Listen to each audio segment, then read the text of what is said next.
அது மாதிரி ஜென்ம திதியிலிருந்து 22வது நட்சத்திரம், இதுக்கும் 22வது நட்சத்திரம் இந்த லக்கணத்துக்கு வரும். 22வது நட்சத்திரம் முன்னோக்கி 22வது நட்சத்திரம் வைநாசிக நட்சத்திரத்தை முக்கியமாக மருத்துவத்துக்கு பார்க்க வேண்டும். ரொம்ப ரொம்ப இம்பார்ட்டன். அப்படியா ஒரு மனிதன் நோயிலேயே தான் செய்யக்கூடிய தொழிலையே அவன் அடிபடாமல் அவன் ஜெயிச்சுட்டானா அவன் உடம்ப அவன் காப்பாத்திக்கிடுவான், ஆண்டவன் காப்பாத்திடுவான்.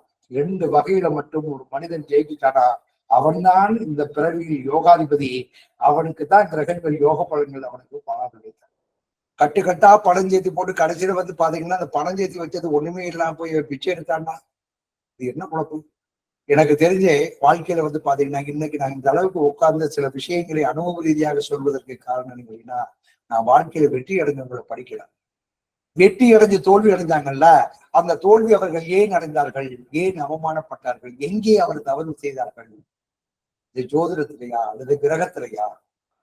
சரியா?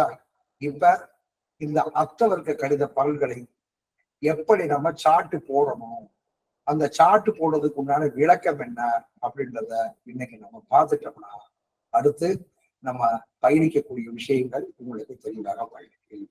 ஆகையால இன்னைக்கு அர்த்தவர்க்க கடிதத்தை இதை எப்படி இந்த ஃபார்மட்டா எடுக்கணும்னா ரொம்ப வெரி சிம்பிள், ரொம்ப ரொம்ப சிம்பிள். ஆனா பார்த்தா ஒரு பிரம்மாண்டமா தெரியும். ஆனா ஒண்ணு இல்லை. சில பேர் பாத்தீங்கன்னா 6 அடி இருப்பான், பெரிய மீசை வச்சிருப்பான். சரியா நாளைக்கு அடிச்சான 10 பேர்த்த தூக்கி விழுத்தாண்டு ஓட்ட மாதிரி இருக்கு. நமக்கு பக்கத்துல உள்ளக்கே பயன்பா இருக்கும். அங்க போய் பக்கத்துல போய் சார் வணக்கம் சார்னா நாக்கா அப்படின்னா அது பேசுறதே பாவம் பப்பராடியா பேசுவாங்க.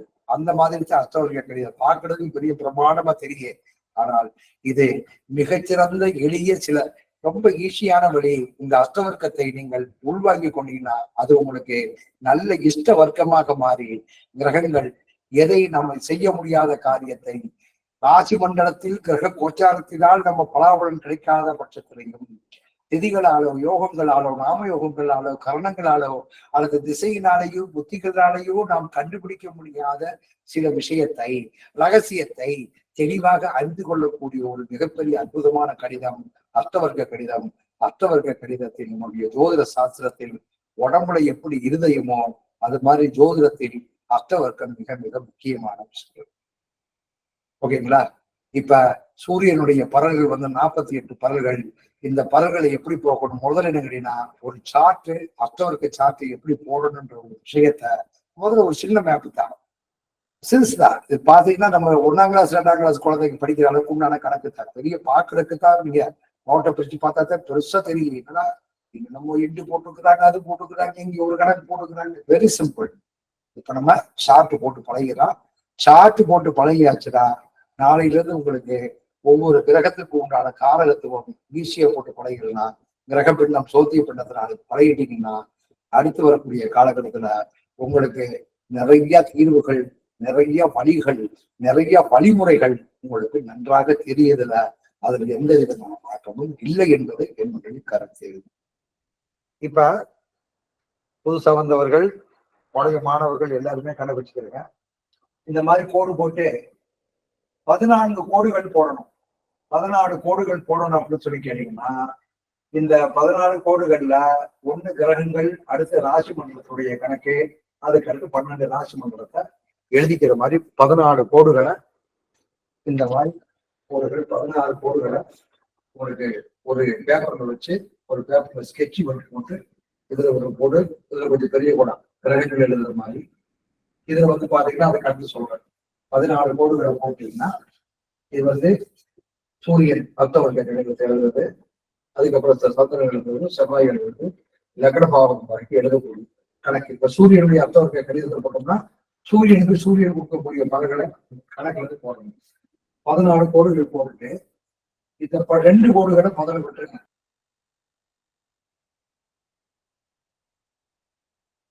பதினாலு கோடு போட்டுக்கிறங்க. 15 கோடையே கூட போட்டுக்கலாம். ஏன்னா இதனுடைய பலன்களை வர்றதுக்கு இந்த மாதிரி கட்டம் போட்டு 15 கோடுகள். இதுல கொஞ்சம் பெரிய கோடை போட்டுக்கிறங்க, இது கொஞ்சம் பெரிய கோடை போட்டுக்கிறங்க. மத்தெல்லாம் ஒரு அளவா போட்டுக்கிறீங்க. ஏன்னா பரல் போடுறது தான் கணக்கு.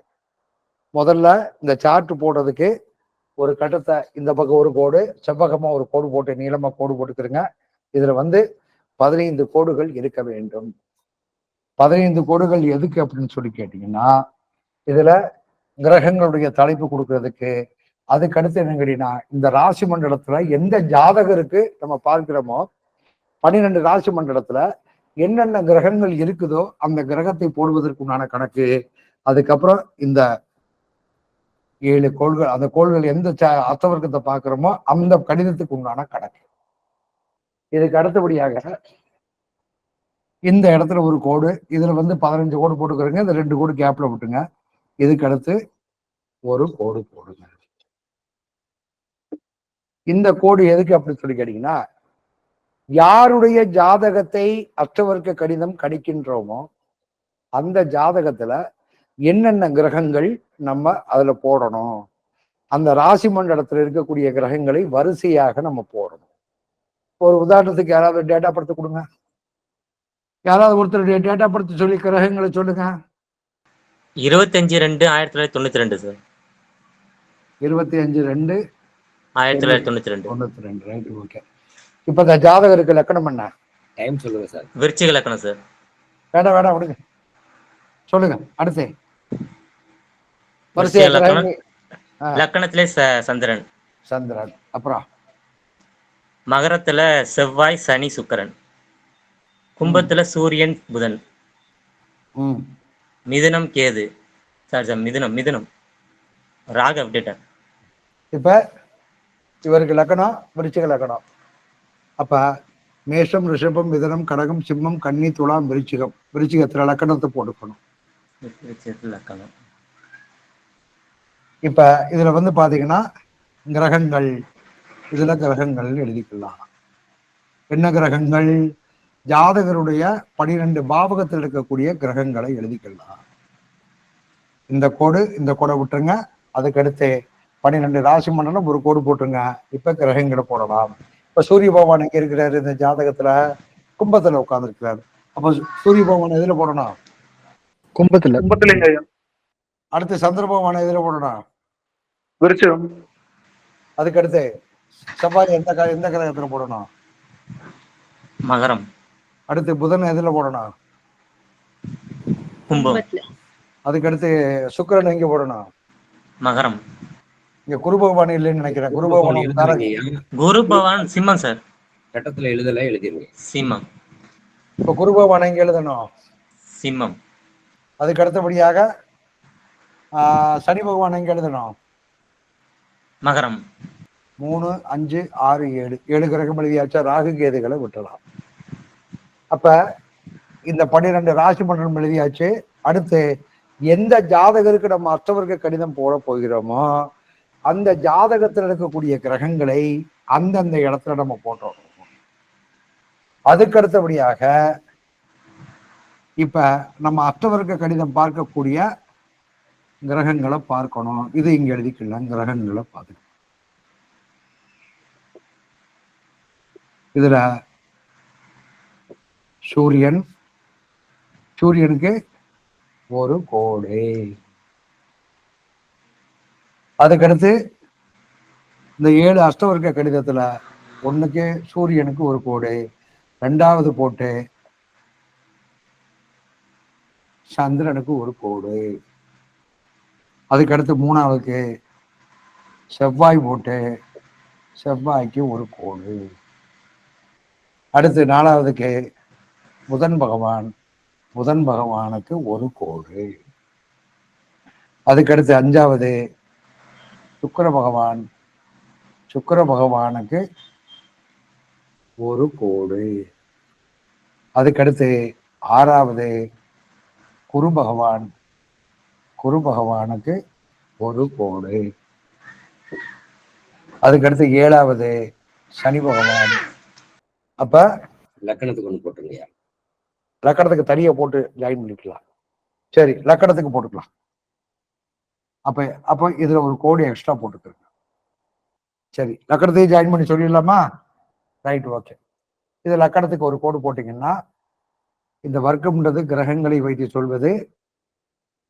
இது லக்னம் 8வது. சூரியன் ஒரு வர்க்கம், சந்திரன் ஒரு வர்க்கம், செவ்வாய் ஒரு வர்க்கம், புதன் ஒரு வர்க்கம், சுக்கிரன் ஒரு வர்க்கம், குரு ஒரு வர்க்கம், சனி பகவான் ஒரு வர்க்கம், லக்னம் ஒரு வர்க்கம். இதுல வரக்கூடிய பலன்களை நம்ம கணிச்சு இதுல போடணும். இத முதல்ல பழைய மாணவர்களா இருந்தாலும் சரி, புதிய மாணவர்களா இருந்தாலும் சரி, 1 2 3 4 5 6 7 8 9 10 11 12 13 14 15 இந்த கட்டம் எதுக்குன்னு கேட்டீங்கன்னா, கடைசியாக ஒவ்வொன்றுக்கும் வரக்கூடிய மொத்த பலன்களுடைய கணக்கை நம்ம கணக்கு வச்சுக்கலாம்.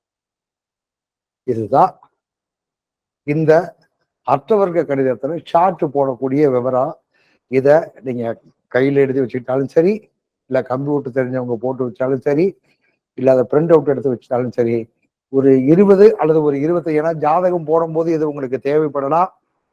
ஆகையினாலும் கேட்டீங்கன்னா ஒரு 20 25 இதை தனியா எடுத்து வச்சுக்கிறீங்க. ஏன்னா அந்த நேரத்துல நீங்க கட்டம் போட்டுக்கிட்டு இருக்கிறத காட்டுல நீங்க கையில வச்சு நீங்க பிராக்டிஸ் பண்ணிட்டு வந்தீங்கன்னா உங்களுக்கு உபயோகமாக இந்த கிளாஸ்ல வந்ததுல உங்களுக்கு ஒரு மிகப்பெரிய ஒரு உபயோகமான சூழ்நிலைகளாக இருக்காத ஒன்றும் மாற்றம் இல்லை. இப்ப எக்ஸாம்பிளுக்கு இந்த கட்டத்தை எப்படி அடைக்கிறது அப்படின்ற ஒரு விஷயத்தை சொல்லும் பொழுது, இப்ப இந்த ஜாதகத்துல வந்து சூரிய பகவான் எங்க இருக்கிறாரு? இப்ப சூரியனுடைய அஷ்டவர்க்கத்தை பார்த்து பார்க்கலாம். சூரிய பகவான் எங்க இருக்கிறாரு? கும்பத்துல இருக்கிறார். இதுல சூரியனுடைய பரல் 48 பரல். சூரியனுடைய பரல் மொத்தம் 48. சூரியனுக்கு சூரிய பகவான் கொடுக்கக்கூடிய பரல் 7 தானே சாமி? ஐயா 8ங்கய்யா. 8ஆ? Right, okay. சொல்லுங்க சாமி. 1 2 3 4 7 8 9 10 11. இதுக்கு சூரியனுக்கு சூரியன் கொடுக்கக்கூடிய பரல். அடுத்து சூரியனுக்கு சந்திரன் கொடுக்கக்கூடிய பரல் சொல்லுங்க. மொத்தம் 4 பரல்கள் ஐயா. 3 6 10 11. அடுத்து சூரியனுக்கு செவ்வாய். மொத்தம் 8 பரல்கள். 1 2 4 7 8 9 10 11. அடுத்து சூரியனுக்கு புதன் 7 கொடுக்குறாருங்க ஐயா. 3 5 6 9 10 11 12. 9 10 11 12. 11 12. சரி, இப்ப சூரியனுக்கு சூரியனுடைய கணக்கு பார்த்துட்டு அப்புறம் முடிக்கலாம். இப்ப சூரியனுக்கு மொத்த பரல்கள் 7. அதுல சூரியன் நிற்கக்கூடியதுக்கு 1 2 4 7 8 9 8 பரல்ங்க ஐயா. 8 பரல். ஆமா 8. 8. இப்ப 8 பரல் இருக்கா? இந்த 8 பரல்கள்ல இந்த இதை ராசி மண்டலமாக நாம் எடுத்துக்கொள்ள வேண்டும். சூரியன் இருக்கக்கூடிய இடத்துல இருந்து இந்த 1 2 4 7 8 9 10 சூரியனுக்கு நம்ம பார்க்கிறதுனால சூரியனுக்கு சூரிய பகவான் கொடுக்கக்கூடிய கதிர்வீச்சுக்கு இந்த எண்ணிக்கையை சூரியன் நிற்கக்கூடிய நட்சத்திரத்திலிருந்து அதை ராசி மண்டலமாக நாம் கவனிக்க வேண்டும். அப்ப இப்ப சூரிய பகவான் கும்பத்துல இருக்கிறாரு. இப்போ கும்பத்திலேயே வந்து பாத்தீங்கன்னா இந்த ஒன்னாம் இடம் என்பது லக்னமாக எடுத்துக்கிறணும். அப்ப இந்த 1வது எண்ணிக்கை கொண்ட பரல்களை பிந்துக்களை எதுல போடணும்? எந்த ராசி மண்டலத்துல போடணும்? புதுசா வந்தவங்க சொல்லுங்க. அதாவது அப்ப அடுத்து எத்தனாவது மண்டலத்துல கொடுத்துருக்குது? ராசி மண்டலத்துல 2வது மண்டலத்துல கொடுக்குது. இது சூரியனுக்கு கும்பத்துக்கு ஒரு பிந்து, மீனத்துக்கு ஒரு பிந்து. அதுக்கடுத்து எத்தனாவது ராசி மண்டலம் கொடுக்குது? 4வது ராசி மண்டலம் கொடுக்குது. மீனத்துக்கு அடுத்தபடியாக வரக்கூடிய 3வது ராசி எது? மேஷம். அப்ப மேஷத்துக்கு 3வது இடத்துல கொடுக்கல, இப்ப 4வது இடத்துல கொடுத்துருக்குது. அப்ப எந்த ராசி மண்டலத்துல போடணும் நம்ம? இப்ப இதுக்கு பிந்துக்களா? ரிஷபம். சரி, 4க்கு அடுத்து அப்புறம் 7வது பரல் கொடுத்துருக்குது. 7வது ராசி மண்டலம் சூரியனுக்கு இருக்கிறது 4ன்னா 5 6 எந்த பரல் போடணும்? எதுல போடணும்? சிம்மத்துல போடணுமா? 7வது ராசி மண்டலத்துக்கு ஒரு பரல் கொடுத்துருக்குது. 8வது ராசி மண்டலத்துக்கு ஒரு பரல் கொடுத்துருக்குது. 9வது ராசி மண்டலத்துக்கு ஒரு பரல் கொடுத்துருக்குது. 10வது ராசி மண்டலத்துக்கு ஒரு பரல் கொடுத்துருக்குது. 11வது ராசி மண்டலத்திற்கு ஒரு பரல் கொடுத்து. அப்ப 1 2 3 4 5 6 7 8 இந்த 8 இங்க அப்படியே தூக்கி போட்டுக்கலாம். அப்ப இவருடைய ஜாதகத்துல சூரியனுடைய வலிமை எந்தெந்த ராசி மண்டலத்திற்கு இருக்குன்னு கேட்டா, ரிஷபராசி மண்டலத்துக்கு இருக்குது, சிம்ம ராசி மண்டலத்திற்கு இருக்குது. சூரியனுடைய வலிமை. சூரியன் என்பது யாரு? தகப்பன், பூர்வீகம், தன்னுடைய தொழில், படிப்பு, உயர்வு, பட்டம், பதவி, மக்கள்கிட்ட இருக்கக்கூடிய ஜனவசியம், கடவசியத்தினால் இருக்கக்கூடிய பணவசியம், சூரியனுடைய காரகத்தன்மைக்கு சூரியன் கொடுக்கக்கூடிய கணக்கே. ரிஷபத்திற்கு ஒரு கதிர்வீச்சு, ரிஷபத்துக்கு சூரியனுடைய ஆதிக்கம் மறைமுகமாக இருக்கிறது.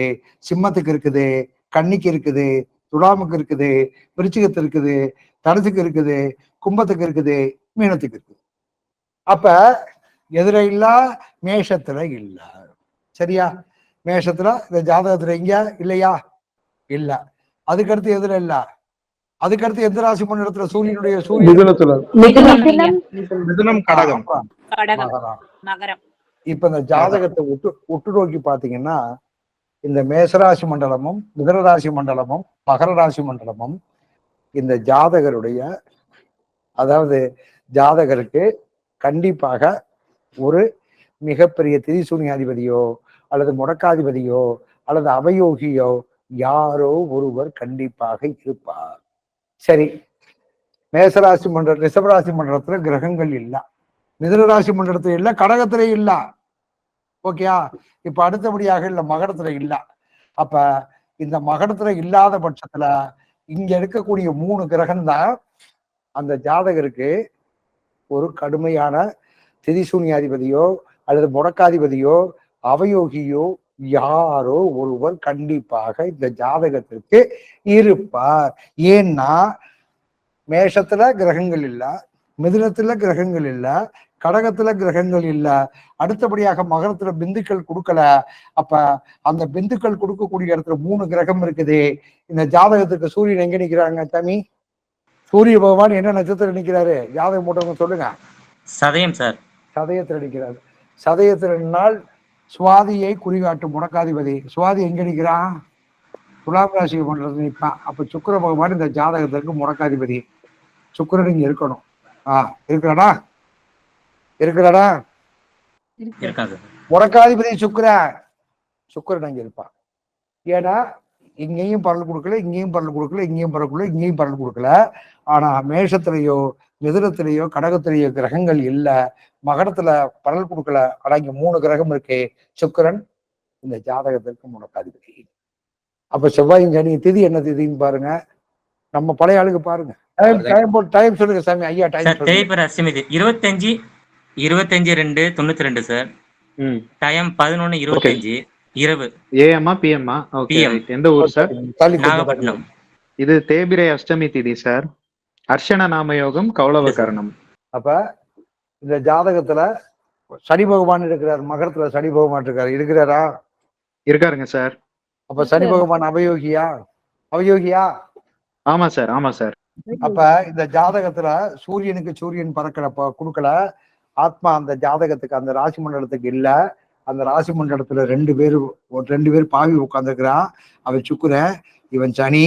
இப்ப இந்த ஜாதகத்துல சுக்கிர பகவானுடைய காரகத்துவம் திருமணத்துக்கு சம்பந்தப்பட்ட, தன்னுடைய இல்வாழ்க்கை சம்பந்தப்பட்ட விஷயத்துக்கு உண்டான பாதிப்பு இங்க ஒண்ணு உட்கார்ந்துருக்குது.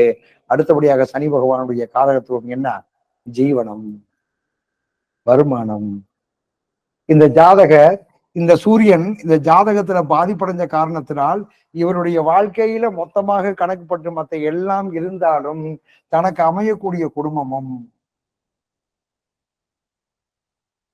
குடும்பம், அடுத்தபடியாக தன்னுடைய ஜீவனம், இதை 2ம் இந்த ஜாதகர் தெரிந்தோ தெரியாமலோ, அறிந்தோ அறியாமலோ, மறைமுகமாக இவருடைய வாழ்க்கையில பாதிப்பு ஏற்படக்கூடும். இது சூரியனுடைய அர்த்தவர்க்கத்துல சூரியனுக்கு மகரம் கொடுக்காத காரணத்தினால். ஏன்னா ஆத்மாதான் அந்த செயல்பாட்டை, ஆத்மா என்பது உடம்புக்கு வரக்கூடிய உயிர் மட்டுமல்ல, நாம் செய்யக்கூடிய காரியத்தை உயிரோட்டமாக வைத்து கொண்டே நமக்கு கடைசி வரை செய்யக்கூடியது ஆத்மா. அந்த ஆத்மாவுக்கு உண்டான கணக்கு சூரியன். அதற்கு தனித்தனியாக பிரிச்சு பார்க்கிறது இந்த ஜாதகம் கொடுத்தவர் தான் சொல்லணும். உண்டா இல்லையா, எஸ்ஸா நோவான்னு சொல்லுங்க. என்ன நீங்க தானா? சரி, என்ன வேலை செய்யறீங்க? பிஹெச்எல் இருக்கேன் சார், திருச்சி. என்ன படிச்சிருக்கீங்க? நான் ஐடிஐ படிச்சிருக்கேன், டிப்ளமோ படிச்சிருக்கேன்.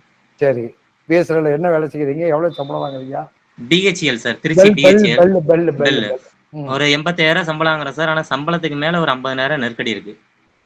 சம்பளத்துக்கு மேல 50,000 உங்களுக்கு பிரச்சனை இருக்குது. கல்யாணம், திருமணம்? பாதிப்பு தான், திருமண வாழ்க்கையும் பாதிப்பு. பாதிப்பு தான். அப்ப இந்த விஷயத்தை சூரியனுக்கு கொடுக்கக்கூடிய ஆத்மாவுக்கு உண்டான கணக்கு இதை செய்கிறான். இத நமக்கு பகுதி வாரியா பிரிச்சு பார்த்து எந்த பாவகம் எந்த காரகத்துவம் அப்படின்றத தனியா பிரிச்சு பார்க்கக்கூடிய தன்மை கொண்டதுதான் இந்த அஷ்டவர்க்க கணிதம். இது நீங்க மெயினா தெரிஞ்சுக்கிற வேண்டிய விஷயம் என்ன அப்படின்னு சொல்லி கேட்டீங்கன்னா, உங்களுக்கு இந்த சார்ட் போட்டு கண்டிப்பாக நீங்க வச்சிட்டீங்கன்னா, நான் ஒவ்வொரு விஷயத்தையும் தனிப்பட்ட முறையில் சொல்லும் பொழுதே நீங்க தெளிவா அந்த அது ஆதிப்பரல் அல்லது பிரஸ்தார அஷ்டவர்க்கம் இப்படி பல கணக்குல போட்டிருப்பாங்க. அந்த கணக்குகள்ல இதுல கொடுத்திருக்கக்கூடிய பலர்கள் எந்தெந்த கிரகங்கள் கொடுத்திருக்கிறத வச்சே நம்ம அங்கே இருக்கக்கூடிய பிரச்சனை என்ன, அந்த பிரச்சனைக்கு உண்டான தீர்வு என்ன, தீர்வு நம்ம என்ன செய்தால் தீர்வு கிடைக்கும் என்பதை தெளிவாக பார்க்கக்கூடிய கணக்கு தான் இந்த அஷ்டவர்க்க கணிதம் என்பதுல எந்த விதமான மாற்றமும் இல்லை. ஐயா, உங்களோட கூட பிறந்தவங்க, உங்க அப்பாவோட கூட பிறந்தவங்க யாராவது துர்மரணம் ஆயிருக்கிறாங்களா சாமி? தாத்தா வகையில, அப்பா வகையில உங்களோட கூட பிறந்தவங்க யாராவது துர்மரணம் ஆயிருக்கிறாங்களா? இல்ல சார், எங்க அப்பாவுக்கு அத்தை ஒரு 35 வயசுல இறந்துட்டு இருக்காங்க. எப்படி இறந்தாங்க? அவங்க பையன், சின்ன பையன் ஒரு 5 வயசுல இறந்தது, துக்கத்துல இறந்துட்டாங்க உடனே, அட்டாக் ஆட்டம். மொத்தத்துல கேட்டா இயற்கை மரணம் அல்ல, அவ்வளவுதானே? ஆமா. ஏன் அப்படின்னா இங்க செவ்வாய் நிக்கிறான். அவன் செவ்வாய் கண்டிப்பா திருவோணத்துல நிற்பான். ஆமா சார், திருவோணம் அங்கதான் நிக்கணும். அதைத்தான் இந்த அஷ்டவர்க்க கணிதம் சொல்லும். புரியுதுங்களா? அப்ப ஒரு கிரகம் எந்த நட்சத்திரத்தில் நிற்கிறா, என்ன வேலையை செய்ய போறா, எந்த பாவகத்தை பண்றான்றத ரொம்ப பரம ரகசியமான சூட்சுமத்தை இந்த அஷ்டவர்க்க கணிதத்தை வைத்து நாம் செய்யலாம் என்பதுல எந்த விதமான மாற்றமும் இல்லை. இன்றைய வகுப்பை இன்றோடு முடித்துக் கொள்ளலாம்.